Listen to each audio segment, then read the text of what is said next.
The Motivational Intelligence podcast is produced by the team at 2Logical. 2Logical is an international corporate training firm and the world's leading expert in motivational intelligence, which is the ability to understand, manage, and change the motives people have. 2Logical offers over 30 different keynotes, workshops, and full training courses to small, medium, and large Fortune 500 companies in 53 countries, a lot of which you're probably familiar with: Pfizer, Bank of America, GE, Constellation Brands, P&G, and more. All solutions are completely customized, and the feedback from these sessions will blow your mind. If you have any training or speaking needs or just want to say hey, head over to 2logical.com.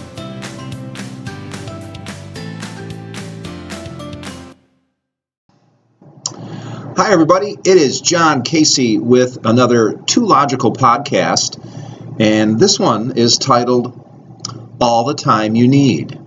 So, yes, it's about time. So, what is this concept called time?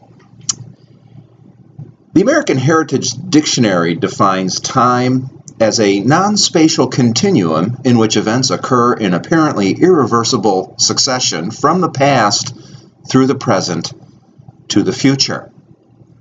I love that part there, a non-spatial continuum in which events occur in apparently irreversible succession. I guess they're giving themselves an out just in case. I don't think anybody's tuning into this podcast to learn how to manage a non-spatial continuum. I know I don't. I'm still not even sure what that is. So, one of the ways 2Logical looks at time is the most valuable commodity we possess. And, we call it a commodity because everybody gets the exact same amount. More personally, I've always been challenged by the concept of time management. I think, time is hard to manage. Time does a really good job of managing itself. I don't think people can speed it up, slow it down, or get any extra. So I think time management is kind of like an oxymoron. Oxymoron, a contradiction in terms, kind of like jumbo shrimp. Here's some others. Bear with me. Common sense. My father always said it wasn't very common. How about this one? Death benefits. That kind of contradicts each other. Civil war, another one of my favorite oxymorons. A newer one, smartphone. I think the phones are pretty smart in and of themselves, but I don't know if they make people smarter. And of course, my favorite oxymoron, family vacation. All right, now let's get on to it. I'll probably refer to it more as success management or priority management rather than time management. Here's a pretty famous quote about a good component or golden nugget of our podcast today, and this is from the English scientist Thomas Huxley, who said, "Perhaps the most valuable result of all education is the ability to make yourself do the thing you have to do when it ought to be done, whether you like it or not. It is the first lesson that ought to be learned, and however early a person's training begins, it is probably the last lesson that they learn thoroughly."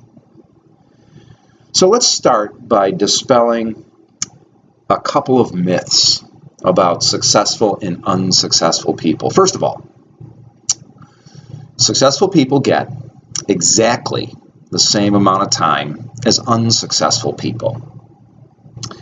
Yes, it's true. All of us actually get all the time that's being manufactured. So nobody gets any more than we do. Time is really fair. So let's dispel that. Secondly, here's what else we know about studying successful people. They don't get everything done, just like unsuccessful people. Successful people just seem to be better at picking what they choose to do, when they choose to do it, and why they choose to do it, and how they choose to do it. So those are some of the things that we're going to get into. And by the way, at the end, there is a special bonus to this podcast. 2 very fast techniques that successful people use to empower themselves to reach for their goals and dreams. Okay, so the first lesson of really success or priority management is to have goals. To have goals, to have things that we want to be, do, and have, that we are willing to pursue and sacrifice for. So that's a key component in all successful people, teams, organizations, of course, and we all know that. The second part of the first lesson is to know how to break down a goal into its component parts and distill it down to what you and I need to focus on doing today. So, of course, many of you that are familiar with 2Logical know that we teach how to break things down into high payoff activities from our goals. So it's really just 5 things required to break a goal down. And first is identifying and understanding our goals and ensuring that they're clear and specific. Most of our goals are annual in nature. Some of us have 3 or 5 year goals, so they're very long term by their nature. So having them clear and specific and then breaking them down, that's the next step. So after identifying and understanding, making them clear and specific, our goals, the next step is to identify the obstacle or threats to accomplishing those goals. And this is a step that's often overlooked. So after determining the goal, we should ask ourselves, what could prevent it from happening? What are the threats or the obstacles? And, making a list and then having a conversation, which one of these are likely to happen and will be severe in their impact. And those threats or obstacles that are likely or severe, we should develop a plan B for. It's called a contingency strategy. The first step in breaking down goals into quarterly or monthly objectives, or strategies as some people call them, but there are 2 types of strategies, and this first type of strategy are contingencies. Strategies we can use to reduce or minimize the threats to accomplishing our goal. The third question or step is to break down that goal into action plan strategies. So if you have an annual goal, clearly it's got to be broken down into quarters and months.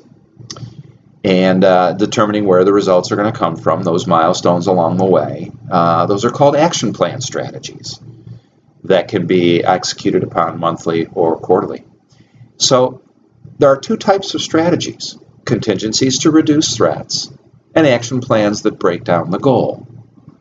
And of course, strategies are executed at the quarterly or monthly level, but if we've actually developed those 2 different types of strategies, we can, from that list, create a daily or weekly playbook of activities that if we execute, they are linked to our strategies, which are linked to our annual goals. So it gives us really a playbook for how to go about executing today and then this week.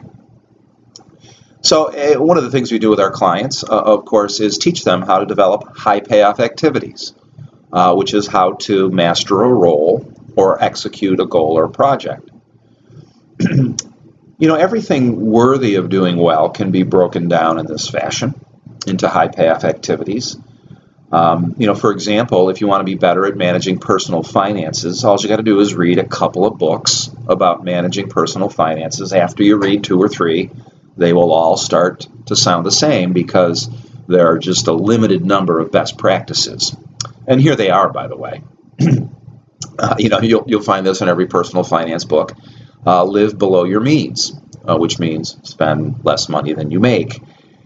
Second high payoff activity is to adopt a save, and buy mentality. So save up for stuff and then buy it.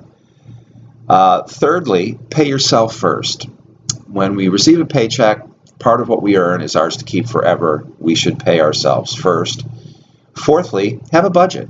Know how much is coming in and how much is going out and where. And fifth, if you use debt, use it sparingly for maybe large purchases at a low interest. Sixth, have an emergency fund. Have 4 or 5 months of your pay in a liquid state you can get your hands on quickly. And lastly, put some coveralls on your money. Understand investing. And that's it. And you'll find that in every business book, and that was true 50 years ago. It's probably true 50 years from now. So everything can be broken down into these component parts and high payoff activities.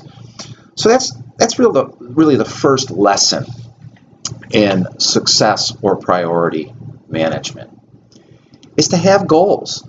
Because as the great Jim Rohn always said, if you go to work on your goals will go to work on you. If you go to work on your plan will go to work on you.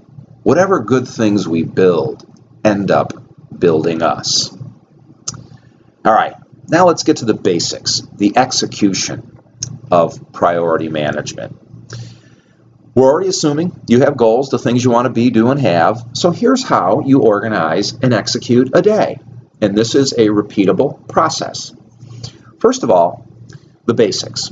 There are 4 things that make up your day.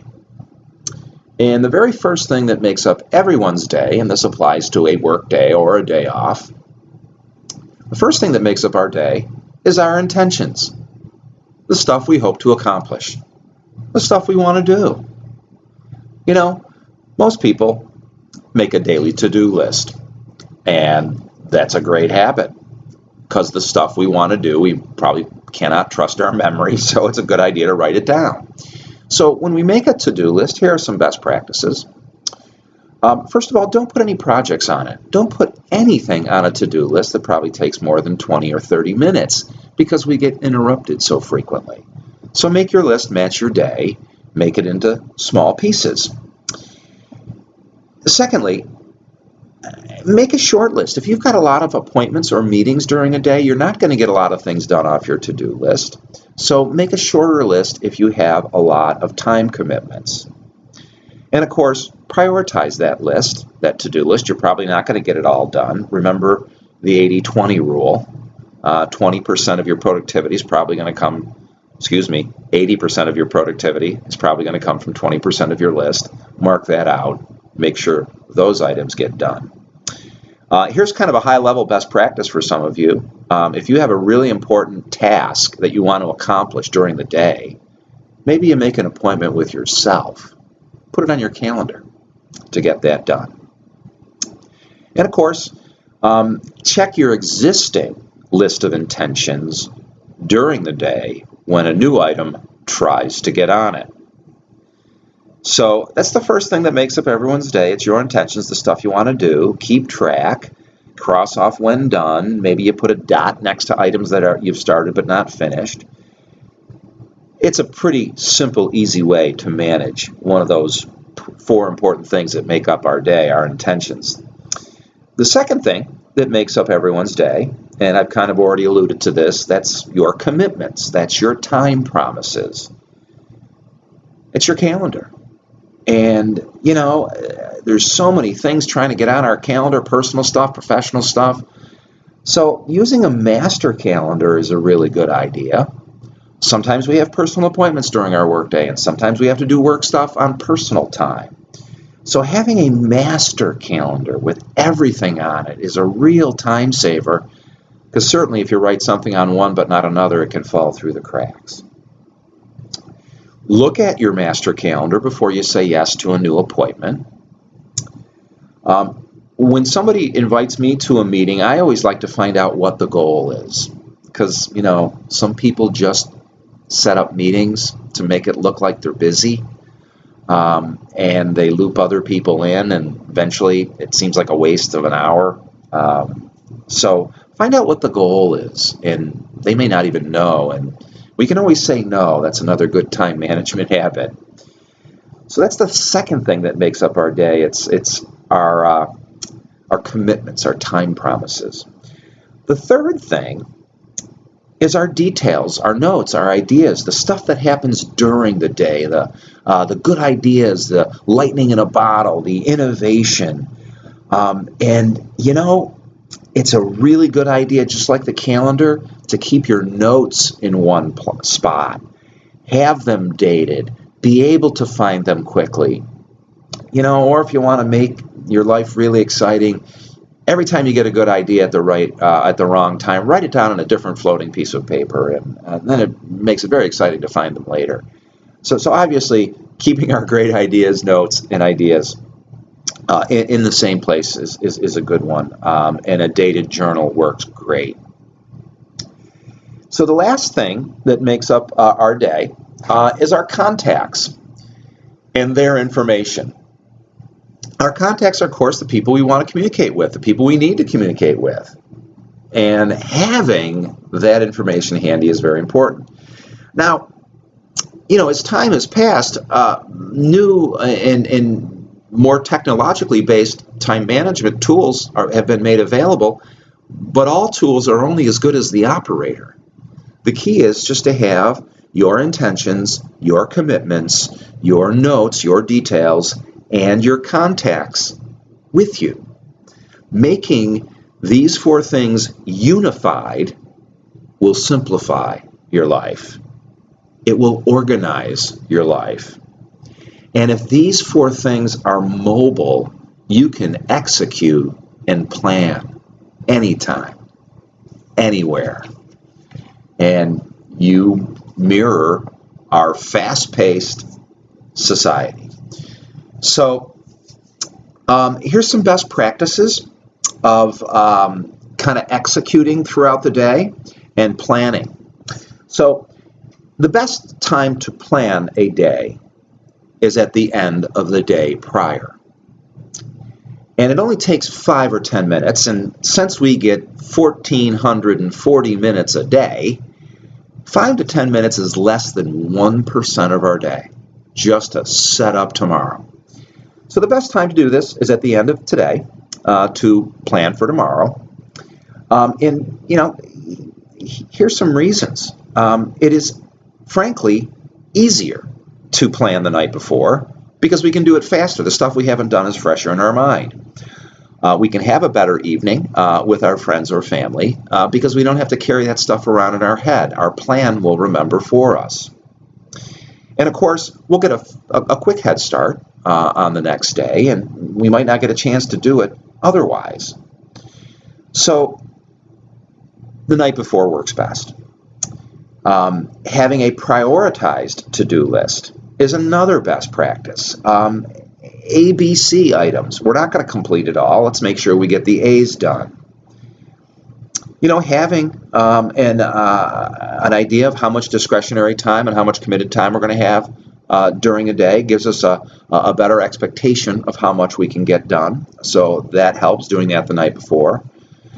Sometimes we keep writing the same item over and over again on our to-do list because we're not going to get to it. Just say no to it. Just cross it off sometimes. It's very empowering. And you know what? If you can't say no, your yeses will start to mean less. So here's another high-level step. If you know what a great day in your role looks like, personally or professionally, just get a picture, go through the day, and what would a great day look like? Otherwise, how will you know if you ever have one? And we all know that when we get a picture, a clear and specific picture of something, like calls to like. So some other benefits about daily planning. Having a master calendar. We prevent double booking. We get better at identifying what's important and what's not. If we keep procrastinating on something that's important, it probably is a comfort zone issue, so our awareness is getting higher regarding our own comfort zones. And it's easy to bring new items into the daily flow if you have a process like this.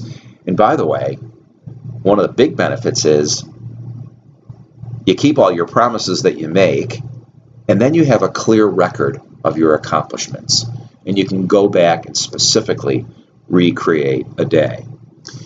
So those are some of the basics in priority or success management.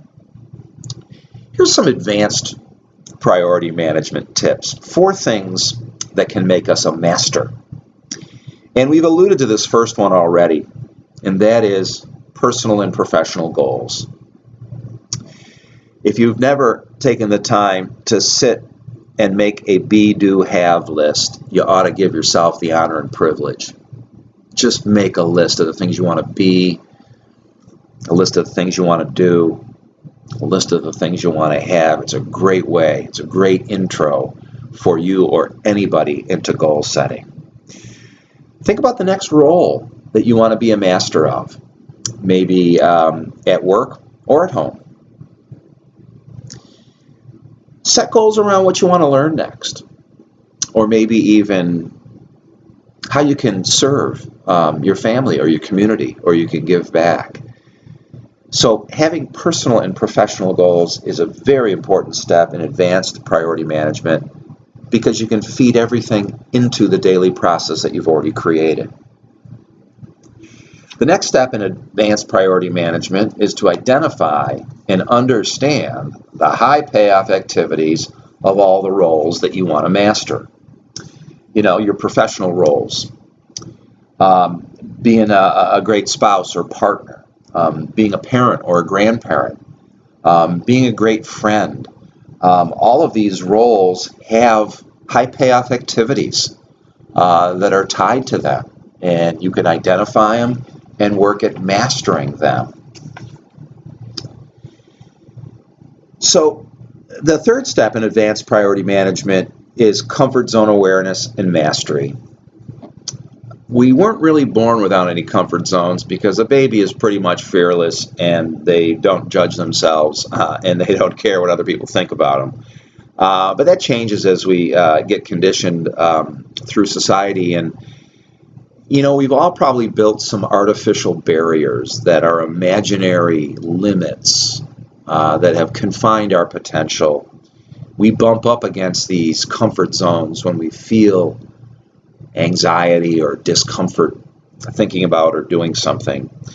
So really thinking about this topic in a more detailed helps us identify our artificial barriers and then become a little bit more comfortable when we're uncomfortable. So that's another advanced priority management step, that we just sharpen our saw around that very important area.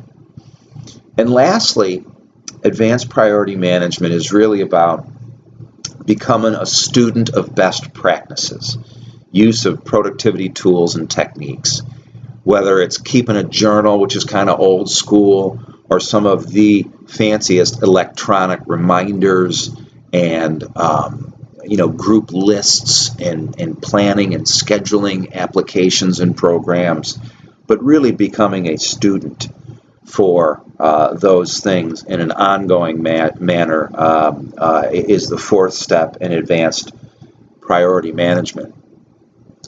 So those are 4 basics and 4 advanced success management techniques for you.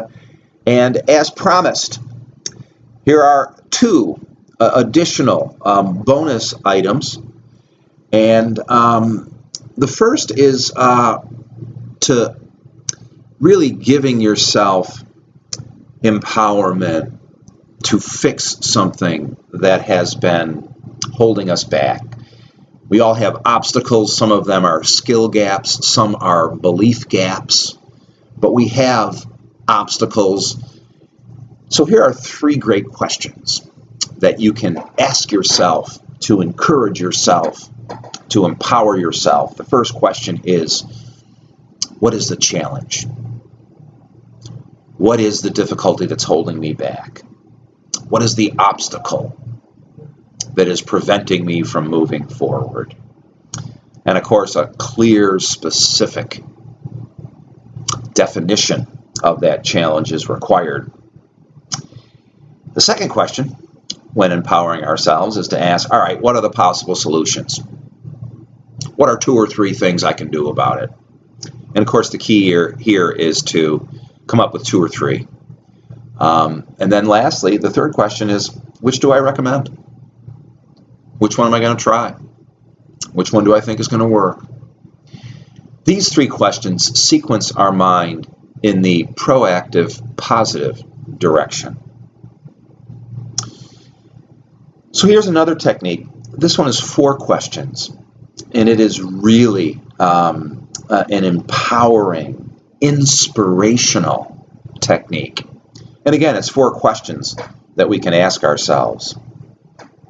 If we really want to take a risk, if we really want to go out on a limb, here's the 4 questions. Is it aligned with my mission? This can be changed a little bit. Is it aligned with my goals? Does it line up with what I want? That's the first question. Is it aligned with my goals? Is it aligned with my mission? And of course, the next question is it legal and moral? Third question, will those I serve benefit? And the last question, will I take responsibility for the outcome? And if you ask yourself these 4 questions, and you can answer yes to all 4 of those questions, you have just given yourself a green light. You are free to go. So hopefully, these 4 basic success management principles, the 4 advanced priority management concepts, and these 2 bonus sequence of questions help you have a little bit greater understanding on priority success, also known as time management. And as you move forward, thinking about these simple concepts, I know you will realize that you have all the time you need to build the life you want. Thanks, everybody. Talk to you again soon. Bye-bye.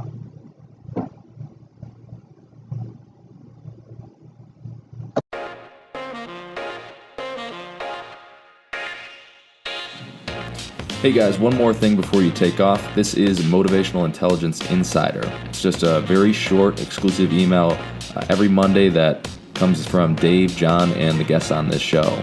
This is the only place they share their very, very best stuff, and it's delivered right to your inbox every single Monday.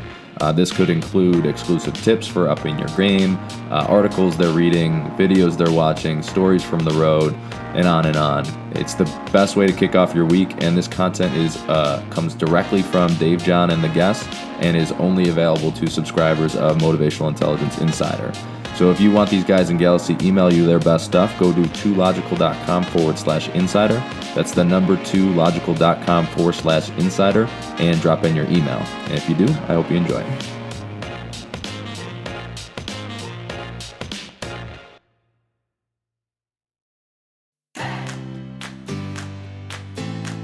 The Motivational Intelligence Podcast is produced by the team at 2Logical. 2Logical is an international corporate training firm and the world's leading expert in motivational intelligence, which is the ability to understand, manage, and change the motives people have. 2Logical offers over 30 different keynotes, workshops, and full training courses to small, medium, and large Fortune 500 companies in 53 countries, a lot of which you're probably familiar with. Pfizer, Bank of America, GE, Constellation Brands, P&G, and more. All solutions are completely customized, and the feedback from these sessions will blow your mind. If you have any training or speaking needs or just want to say hey, head over to 2logical.com.